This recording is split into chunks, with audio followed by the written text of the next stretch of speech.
Hello అండి, myself Priyanka. Welcome to my channel learn with Priyanka. ఈరోజు మనం గజేంద్ర మోక్షం అనే పాఠ్యం గురించి తెలుసుకుందాం. కవి పరిచయం.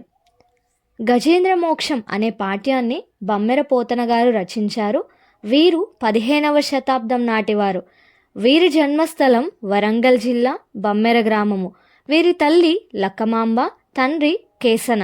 ఈ పాఠ్యం ఆంధ్ర మహాభాగవతం 8వ స్కందంలో నుండి గ్రహింపబడింది.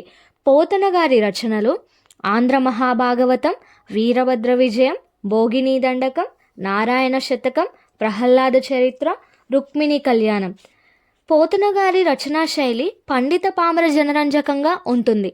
ఈయనకు కలిగిన గొప్ప బిరుదు సహజ కవి. కథా సారాంశం. త్రికూటం అనే పర్వతానికి సమీపంలో ఉన్న అరణ్యంలో కొన్ని ఏనుగులు స్వేచ్ఛగా విహరిస్తూ ఉండేవి. ఆ ఏనుగులు అడవిలో సంచరిస్తుండగా ఆ గుంపులో నుండి ఒక గజరాజు వెనుకపడుతుంది. దానితో పాటు మరికొన్ని ఆడు ఏనుగులు దానిని అనుసరిస్తూ దాని వెనుక వెళ్తాయి. ఆ గజరాజు తన ఏనుగులతో కలిసి వేరే దారిలో వెళ్తుండగా వారికి ఆ దారిలో ఒక సరస్సు కనబడుతుంది. అదే కమల సరస్సు. ఇక ఆ ఏనుగుల గుంపు అంతయు ఆ సరస్సులోనికి దిగి ఆటలు ఆడుతూ ఉంటాయి. అదే సరస్సులో ఒక మొసలి ఉంది. అప్పుడు ఆ మొసలి గజేంద్రుని కాలు గట్టిగా పట్టుకుంటుంది. ఆ ఏనుగుకు ఆ మొసలికి సుమారు 1000 సంవత్సరాలు యుద్ధం జరుగుతుంది. ఏనుగుకు పూర్వం పుణ్యం వల్ల దివ్య జ్ఞానం కలిగింది. ఆ గజేంద్రుడు మొసలి నుండి రక్షించమని దేవుని ప్రార్థించాడు. గజేంద్రుని ప్రార్థన. ఓ భగవంతుడా, ఈ మొసలి బారి నుండి నాకు విముక్తి కలుగజేయము. నాలో శక్తి కొంచెమైనను లేదు. ధైర్యం తగ్గిపోయింది.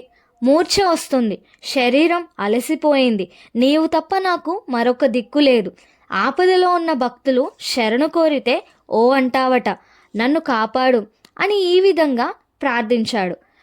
వైకుంఠంలో ఉన్న విష్ణుమూర్తి ఆ సమయంలో లక్ష్మీదేవితో వినోదిస్తున్నాడు. ఇక గజేంద్రుని యొక్క ప్రార్థనను విని తన భక్తుణ్ణి రక్షించాలని నిశ్చయించుకున్నాడు. ఆ సమయంలో తన భార్య అయిన లక్ష్మీదేవికి సైతం చెప్పలేదు. తన శంఖ చక్రాలు చేతుల్లోకి తీసుకోలేదు. గరుడ వాహనం సిద్ధం చేసుకోలేదు. లక్ష్మీదేవి పైట కొంగుని కూడా విడిచిపెట్టలేదు. తరువాత ఆయుధాలు ధరించి ఆకాశ మార్గంలో బయలుదేరాడు.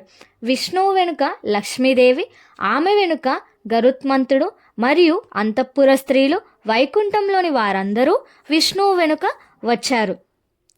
ఏమీ మాట్లాడకుండా విష్ణువు వెనుక ఉన్న లక్ష్మీదేవి వస్తూ ఇలా సందేహించింది. స్వామి ఎక్కడకు వెళుతున్నాడో చెప్పలేదు. బహుశా దిక్కులేని స్త్రీల మొర విన్నాడేమో, లేదా దొంగలు వేదాలను దొంగిలించారేమో, లేక అమరావతిపై రాక్షసులు దండెత్తారేమో అని ఇలా అనేక విధాలుగా విష్ణుమూర్తి ఇంత తొందరపడుతూ వెళ్ళడానికి కారణమేమిటని సందేహించింది.